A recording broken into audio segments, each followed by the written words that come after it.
అసలు మనం పాలు తాగచ్చా లేదా? ఇందులో 2 డిఫరెంట్ థింగ్స్ ఉన్నాయి.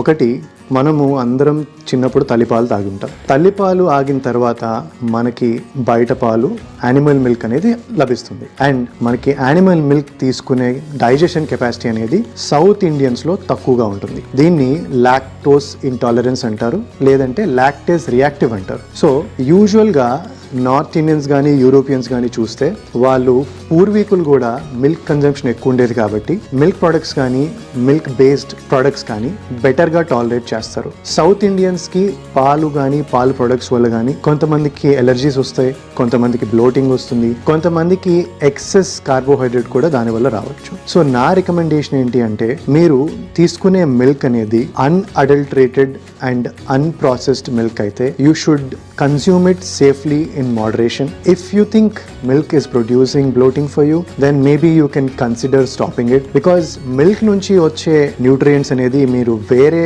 విధానంగా కూడా రీప్లేస్ చేసుకోవచ్చు. ఫర్ ఎగ్జాంపుల్, మిల్క్లో ఉన్న కాల్షియం ఆల్మండ్స్లో కూడా ఉంటుంది, at the cost of high calories of course. And the same time boiled eggs కానీ హోల్ ఎగ్స్లో కానీ కూడా the same amount of nutrition or even better nutrition you can get, which you can get from milk.